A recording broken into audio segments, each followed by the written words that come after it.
Filsafat Nietzsche seorang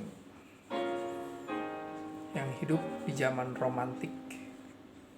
Romantik dalam artian yaitu zaman orang mulai berontak dengan tradisi.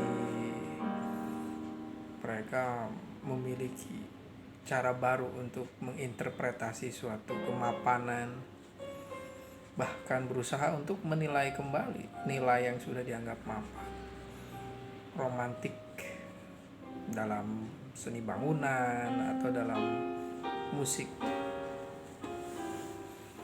Nietzsche termasuk filosof yang berusaha ingin memberontak terhadap tradisi dogma agama saat itu, terhadap pemapanan nilai, bahkan terhadap perumusan kebenaran sains yang dianggap dogmatis juga. Kebenaran itu harus sesuai dengan sains terukur, bahkan kehidupan yang indah itu pun harus disesuaikan dengan pola kapitalisme.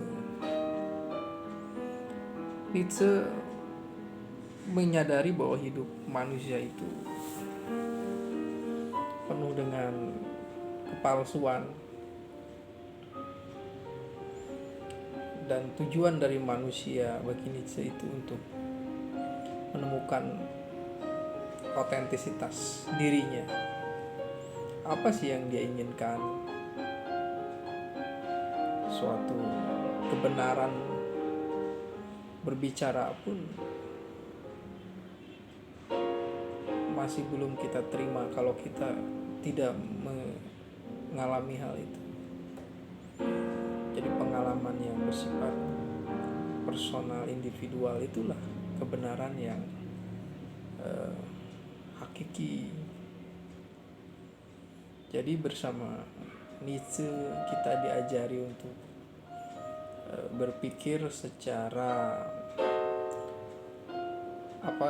spontan, bukan suatu rekayasa kepalsuan, sehingga karyanya di bidang penulisan itu disebut dengan aforisma. Apa yang dia pikirkan dia tuliskan tidak secara sistematis, tapi itu memiliki makna yang sangat mengguncang gitu. Kita bisa baca Antikris, Ecce Homo atau Zarathustra. Nietzsche sangat menyadari bahwa manusia itu selalu ingin menjadi manusia yang punya kepercayaan, percaya terhadap sains, percaya terhadap pola kehidupan kebudayaan masyarakat yang lain, dan di sana mungkin saja kita tidak termasuk di dalam pola itu.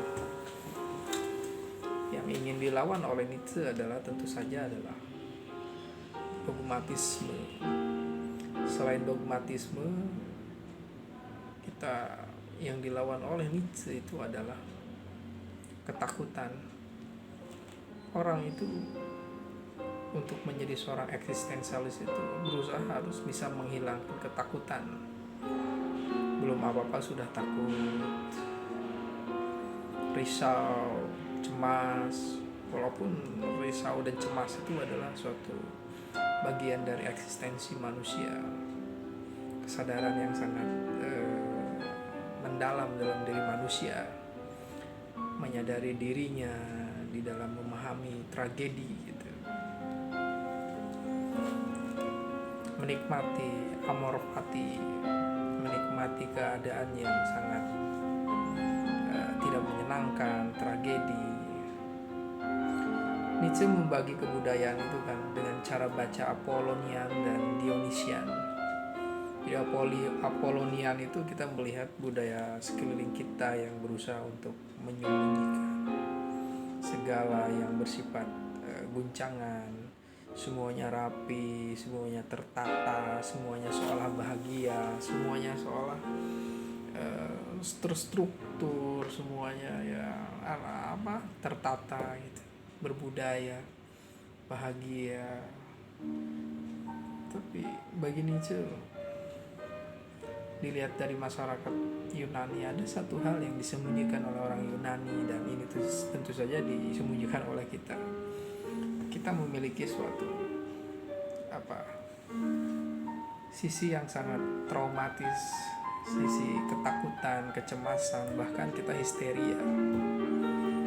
Kita sebenarnya ingin memberontak dari suatu keadaan kepada keadaan yang lain.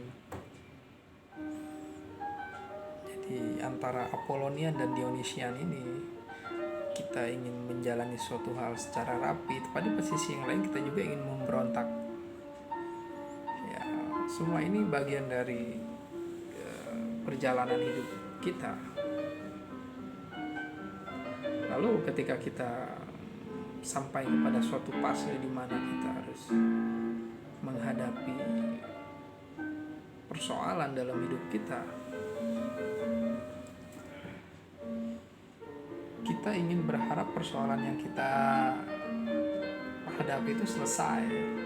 Lalu bagaimana kalau suatu persoalan yang kita hadapi itu tidak selesai, bahkan penderitaan kita semakin bertambah? Ya itulah seninya di dalam menjadi seorang eksistensialis,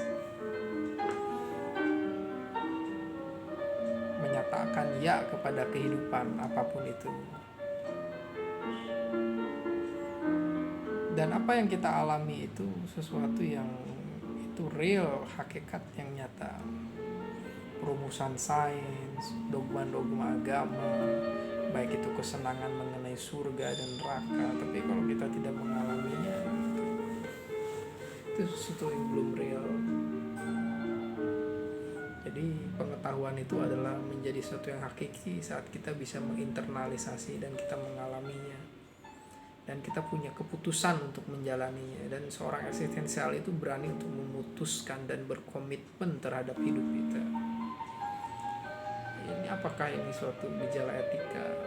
Ya tentu saja berfilsafat itu adalah menjalani hidup, bukan hanya merumuskan kebenaran, di mana kebenaran yang itu lebih rendah dari kehidupan.